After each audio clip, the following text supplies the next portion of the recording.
ഞാൻ ആദ്യമായിട്ട് ഇടുന്നത് നക്ഷത്ര പ്ലാന്റാണ്. നക്ഷത്ര പ്ലാന്റ് എങ്ങനെയാണ് നടുന്നതിനെക്കുറിച്ച് ഞാൻ പെട്ടെന്ന് പറയാം. ജസ്റ്റ് ഒരു പോട്ട് എടുക്കുക, കുറച്ച് ചിപ്സ് വാരിയിടുക, ശേഷം ട്രക്കോഡർമ ചേർത്ത് നമ്മൾ ഇളക്കിയ കുറച്ച് മണൽ അതിനകത്തോട്ട് ഇടുക, കുറച്ച് ചെയ്തിടുക.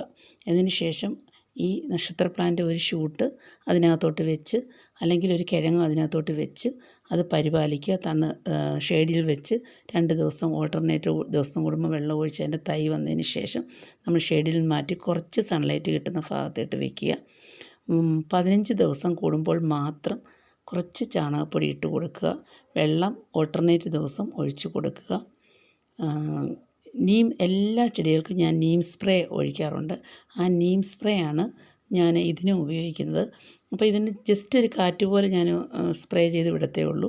അത് മാത്രമേ ഉള്ളൂ. ഇതിനകത്ത് അധിക കീടങ്ങളൊന്നും വരാറില്ല.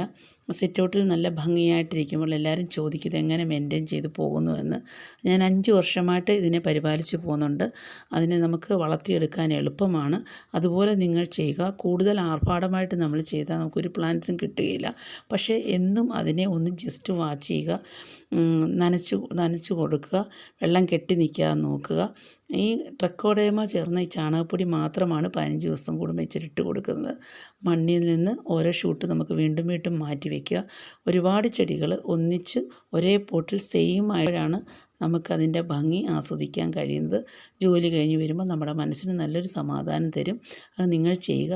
ഇത് ഷൂട്ടിൽ നിന്നും ഉണ്ടാക്കാം, അതുപോലെ തന്നെ കിഴങ്ങിൽ നിന്നും നമുക്ക് ഉണ്ടാക്കാൻ സാധിക്കും. കഴിവതും ഷൂട്ടിൽ നിന്നാണ് എടുക്കുന്നതെങ്കിൽ 2 ദിവസം ആ ഷൂട്ട് വെള്ളത്തിലിടുക. എനിക്ക് അങ്ങനെയാണ് ഇത് കിട്ടിയത്. ഞാൻ 2 ദിവസം വെള്ളത്തിൽ ഇട്ടിട്ടാണ് അതുങ്ങളെ നോക്കുന്ന പോലെ പരിപാലിച്ചാണ് അതിന് തൈ പിടിപ്പിച്ച് പിന്നെ അതിൽ നിന്ന് പിരിച്ച് വെക്കുകയാണ് ചെയ്തത്. അപ്പോൾ എൻ്റെ അനുഭവം ഞാൻ ഓരോ പ്ലാന്റ്സ് ഇടുമ്പോഴും നിങ്ങൾക്ക് പറഞ്ഞ് മനസ്സിലാക്കി തരുന്നതായിരിക്കും. അപ്പോൾ ഞാൻ എങ്ങനെയാണ് നട്ടത്, അപ്പോൾ എനിക്കൊരു 10 വർഷത്തെ അനുഭവ പാഠം ഉള്ളതുകൊണ്ട് ഞാനത് വേഗത്തിൽ പറയുന്നതാണ്. എനിക്ക് യൂട്യൂബിൽ ഇടാനുള്ള രീതിയൊന്നും എനിക്കറിയില്ല. അതുകൊണ്ടാണ് ഞാൻ ഇങ്ങനെ ഈ രീതി ചെയ്യുന്നത്. അതുകൊണ്ട് എപ്പോഴും നിങ്ങൾ നല്ല മഴ വരുന്ന സമയത്ത് റോഡിൽ മണ്ണിങ്ങനെ വന്ന് അടിയും. ആ മണ്ണ് നിങ്ങൾ ശേഖരിച്ച് വെച്ച് ആ മണൽ ഉപയോഗിച്ചാൽ ഏറ്റവും ഉത്തമമായിരിക്കും.